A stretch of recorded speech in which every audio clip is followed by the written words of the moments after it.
Okay, so now let's talk about a few ways that heat can spread from one object to another. And so for this, what we're going to do is we're going to use an example of a fire, so a campfire. Here we've got a nice old hot campfire, and the reason why is because there are three types of way that heat can go from one object to another, and a fire happens to display all three of them. So let's start with the most obvious one, which is conduction. So, looking at the fire, what happens is, well, a fire is really just excited air particles. There's nothing special about the fire itself. It's just really excited, hot, um, moving around air particles, right? And so what happens is if we have a sort of box, and we take some sort of substance of fire, so some really excited, energetic air particles moving around every which way. And then we have some more stagnant, still air particles. They wouldn't be this closely packed, but you get the idea. Uh, Eventually, what's going to happen is one of these guys is going to bump in to a stagnant piece, and what happens is, well, then this guy bounces off a bit, and this guy moves down slightly, and what ends up happening is some kinetic energy is lost here, some kinetic energy is gained there, and eventually what happens is, well, every single air molecule in the box is interacted with another air molecule to the point where they all have an equal amount of energy. And since this kinetic energy, we understand as heat from one hot area, it spreads to colder areas and sort of mingles up, and that heat is lessened. Now, in the example of a fire, let me just clear this. In an example of a fire, we have a fuel source here, and we have plenty of fuel, and plenty of energy here. So this is going to keep going as long as we have enough fuel, because the fuel allows the process to perpetuate itself. As long as we don't pour some water on it or whatnot, we're going to be good with this fire. And so what ends up happening is we are generating these energized particles, and so the air around, immediately around this fire, is going to get bumped into a bunch, and that's going to bump into more pieces, and eventually it's going to start warming up. So this type of heating up is called conduction.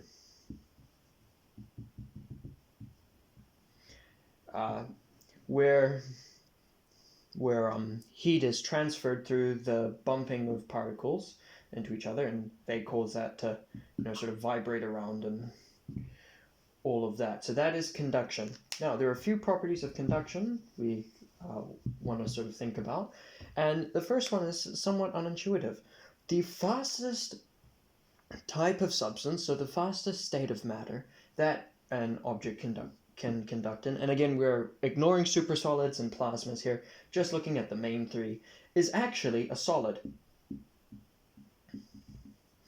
And the reason why makes perfect sense once you think about it, but just stating that seems quite unintuitive. It's because the particles are a lot closer together. So if you think about it, if I have a Newton's cradle, well, they're going to have a much easier time jostling each other. If I push this slightly, well, this is going to move pretty much the same amount because they're all tightly packed together. Whereas, if I have a similar system where there are spaced out particles like that, this has to move a bit, and that loses energy in the process, and that has to move a bit, that loses energy in the process, and there's a lot of loss of energy here. And so when we get to the end, the amount of kinetic energy is tiny, and that represents heat, so heat doesn't spread as well in gases. Now, using this information, we can actually sort of figure out what the best type of solids and the worst type of solids are, and the worst type of conductors or good insulators. So starting with insulators, good insulators are liquids and gases, because they have these further apart particles, so that's a liquid and this is a gas. They have further apart particles, and so there's more energy lost before they interact, and so there's less energy output. Those are good insulators, and when it comes to solids, the best type are metals. And what makes metals special is when you have a metal lattice, there are missing electrons.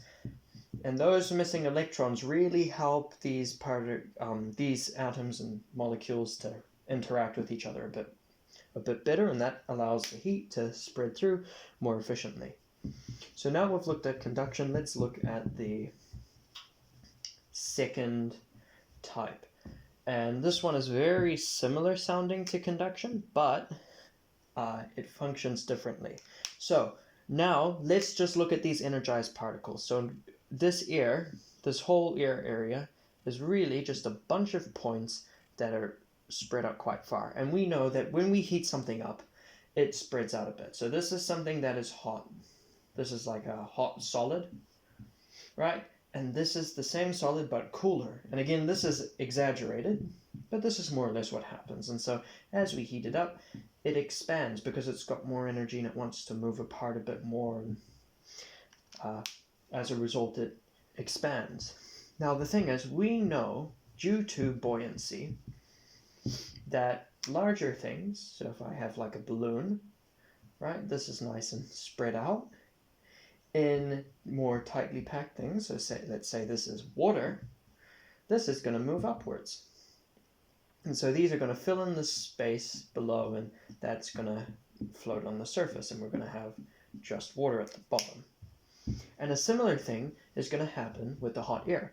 So the cold, tightly packed air right here, that's going to move down to fill in the gap as this hot air rises upwards. And so we get something like this. And once it reaches a certain height, well, it starts to cool down. And so it mingles with the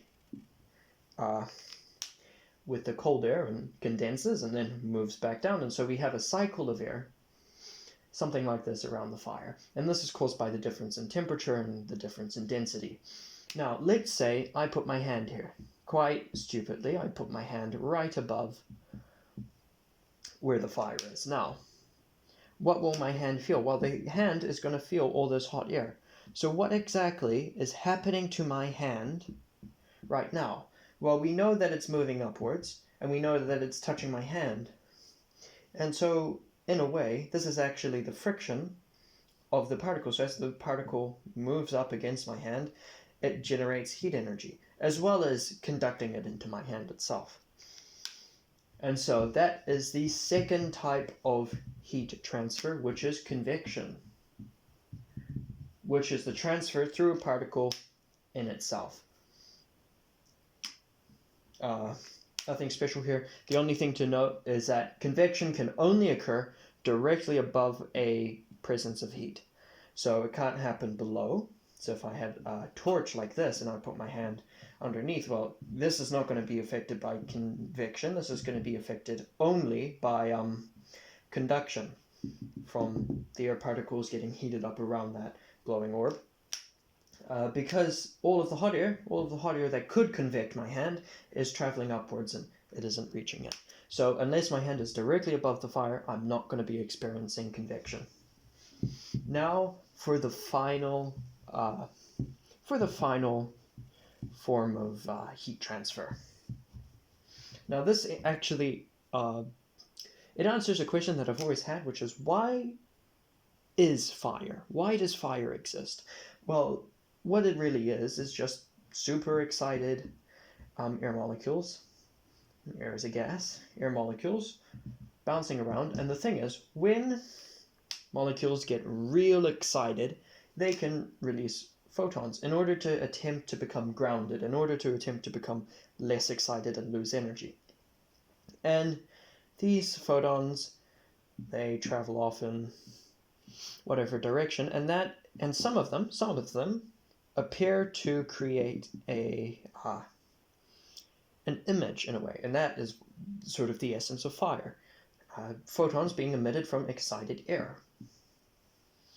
And so this fire happens to be within the visible range. However, there are some substances which, when burning, don't appear to emit fire, because the fire exists within a range that human eyes can't see. And there was actually a huge issue in drag racing where they would use a fuel that generated an invisible fire because it was more efficient for the engines. But in the event of a crash, people would run into hot people because they couldn't see the fire and they'd end up burning to death, and it was just such a health hazard that they had to completely stop doing that, even though it was slightly less efficient. So when we have something being emitted like that, we call that radiation, and that is our third radiation. Yes, I can spell. That is our third and final form of heat transfer, radiation. And the way that that works is, okay, well, this lovely little photon, which is a wave, it comes and meets our flesh, and that gives a little bit of energy.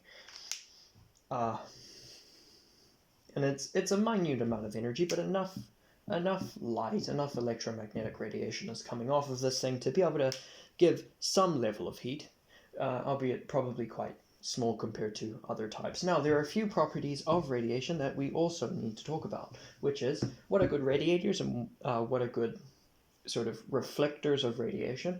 Well, an easy way to remember it is to just look at the this sort of graph here. So on one side we've got sort of like a dark, and on one side we've got a light. So the dark has certain properties, so it's very good at absorbing radiation, so it's good at absorbing radiation. This stuff will suck it right in. But the other thing is it's also good at releasing radiation. So it also lets out radiation, and this is something that annoys me all the time. When you go and you see a radiator that is supposedly, it's supposed to release heat through radiation, but it's coated white. You should coat it black because it will release more radiation. It just doesn't look as good. Now let's look at the white. White is very bad at absorbing radiation. And this is why planes are typically colored white, because they reflect the radiation, the cosmic radiation, and all of that, so they end up being cooler on average because they absorb less radiation from the sun as well. All of that nice stuff, and it's also why it's recommended if you're out in the woods or out in the middle of the desert, you wear a white shirt because it will reflect the sun's radiation and you're less likely to die of heat stroke. So this is actually a good thing. The problem is it's also bad at emitting radiation. So again, if you have a radiator, radiation, if you have a radiator, you really don't want it to be colored white because it's not going to radiate as much. Anyways, those are the three types of heat transfer in thermal physics that we need to look at.